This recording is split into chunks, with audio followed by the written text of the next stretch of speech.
It starts with a phone call that should have been impossible. Two boys missing, a mother sobbing, and a lie so carefully constructed that for 9 days the entire world believed her. Yeah, there's a lady that come up to our door, and some guy jumped into a red light with her car, with her two kids in it, and he took off, and she got out of the car here at our house. What you are about to hear is not the story of a snap decision. It's not a single moment of weakness or grief or desperation. It is the story of three separate moments where a mother placed her hands on a brake, felt a car begin to roll towards the dark water, and chose to let go 3 times. This is the masked reality of Susan Smith. October 25th, 1994, Union, South Carolina. A young mother appears on a stranger's porch. She's gasping, barely able to speak. She tells them a man with a gun forced his way into her car at a red light. He drove away with her children, still strapped in their seats. 3-year-old Michael, 14-month-old Alexander, gone. Within hours, the story is everywhere. A grieving mother, 2 missing boys, the kind of nightmare no parent could look away from. Her name is Susan Smith, and for 9 days, she is the most sympathetic figure in America. Something is very wrong. We just don't know it yet. Because long before the press conference and the tears, there was a carefully constructed image. A mask so convincing, even the people closest to Susan believed it. She was 23 years old, young, soft-spoken, a local girl from a town of barely 10,000 people. She worked at a textile company. She had 2 little boys. By every surface measure, she looked like a devoted mother. But the problem with the normal is that it can be performed. Her story was surgically precise. She described the carjacker as a black man in his late 20s. All he ever told me was, "Shut up or I'll kill you." He said, "Don't say anything else." Armed, dangerous. She said he forced his way into her Mazda protege at a red light, pressed a gun to her side, and ordered her out of the car before speeding away. Her sons still in their seats. How do you dispute a grieving mother? A massive manhunt began immediately. Law enforcement flooded black neighborhoods across Union City. Innocent men were stopped, questioned, detained, all based on a description Susan had invented to protect herself. I'm a black man, and what would I want to drag a car and take, 2 white children for? What would I want to do it for? To a young black man, they gonna look at you in a funny way, but that's the only reason is because of what done happened. Pause. Investigators were already paying attention to the details that didn't fit. The red light Susan described, sensor activated. It only turned red when another vehicle was present. Susan said she was alone on that road. If she was alone, there was no red light. If there was no red light, there was no carjacker. Sheriff Howard Wells had known Susan since she was a child, and quietly, carefully, he began to build a different picture, not explosive, just off. By day 5, law enforcement was no longer solely searching for a missing suspect. They were looking at Susan, and yet life kept moving. The vigils continued. The media coverage intensified. The nation prayed for the safe return of 2 little boys who were already gone. November 3rd, 1994, 9 days after the initial report, Susan Smith sits across from Sheriff Wells in an interview room, and something shifts that changes everything. Under sustained, careful questioning, the mask begins to crack. Then it shatters completely. Susan Smith has been arrested and will be charged with 2 counts of murder in connection with the deaths of her children. Susan confesses. There was no carjacker. There was no black man with a gun. There was only Susan, her car, her boys, and John D. Longlake. A quiet stretch of water about 2 miles outside of town. But here's what headlines did not tell you. What happened at the lake was not a snap. It was not a single uncontrolled moment of desperation. Susan's own written confession revealed something far more disturbing. She sat in the car. Michael and Alexander were in their seats behind her. She released the parking brake, then the car began to roll towards the water, and she stopped it. She pulled the brake, she stopped the car, she sat there, and then she released it again, and she stopped it again. 3 separate times. 3 times the car moved towards that dark water. 3 times she felt the momentum of what was about to happen. And 3 times she chose to continue. Pause. How do you do that? How do you sit in that moment with your children and make that choice? Not once, not twice, but 3 times. On the 4th attempt, she stepped out of the car, she stood on the boat ramp, and she watched. It took 6 minutes for the Mazda to fully submerge. 6 minutes.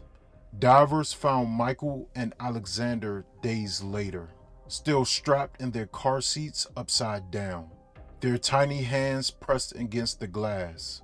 Pause. 2 boys, 3 years old, 14 months old. They couldn't open the door. They couldn't get out.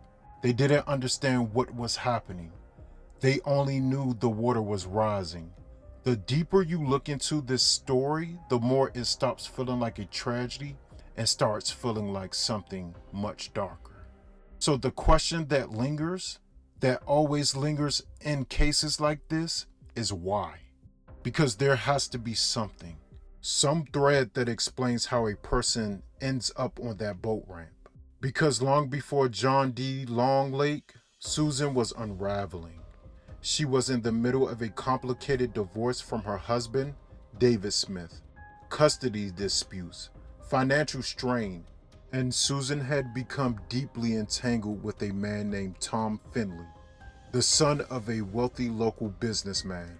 Finley represented everything Susan believed she wanted: money, status, a way out.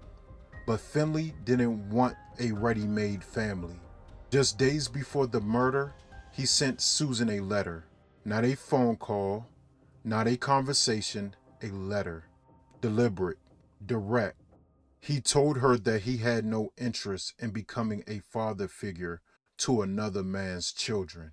He referenced a party, a hot tub incident where Susan had allegedly been inappropriate with a married man.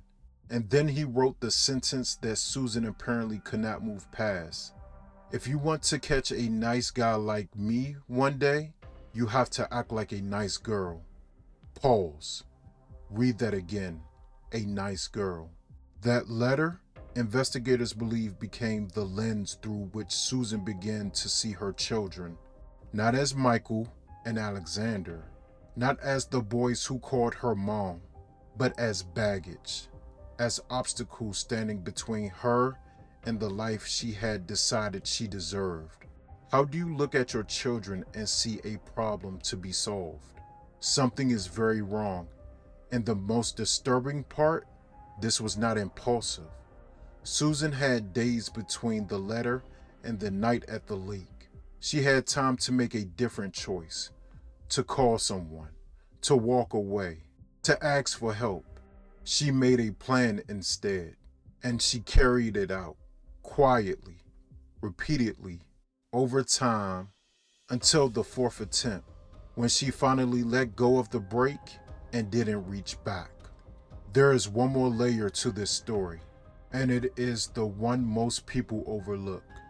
Because when the full picture of Susan Smith's life was revealed during the 1995 trial, it didn't simplify the story. It made it more disturbing. Susan's stepfather was Beverly Russell, a prominent, well-respected pillar of the community. Active in the Christian coalition, well liked, trusted by every public measure, a man of faith and character. But true crime is about what's hidden. Russell admitted in court to sexually abusing Susan, beginning when she was 15 years old. And it didn't stop there. Their sexual relationship continued into her adulthood, including, according to the testimony just weeks before the murders of Michael and Alexander. There is not an excuse. Nothing excuses what Susan did to those boys, but it is context.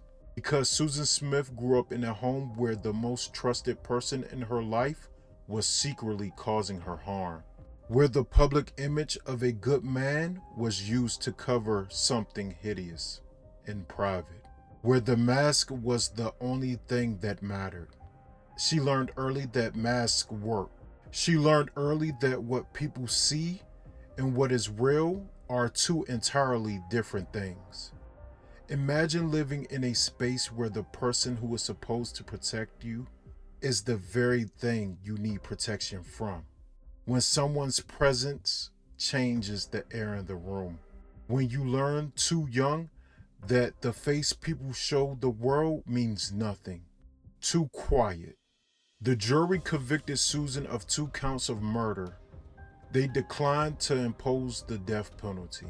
She was sentenced to life in prison with the possibility of parole after 30 years. David Smith, the father of Michael and Alexander, sat in the courtroom and watched. Susan Smith has spent 3 decades at the Leith Correctional Institution in Greenwood, South Carolina. Her time there has not been quiet. Disciplinary incidents, drug use, a documented sexual relationship with a correctional officer, and more recently, just months before her 2024 parole hearing, a new scandal. Susan was found to have been communicating with a documentary filmmaker from inside the prison. She had been sharing contact information for victims' family members in exchange for money deposited into her canteen account. Even behind bars, even now, the mask was still in place.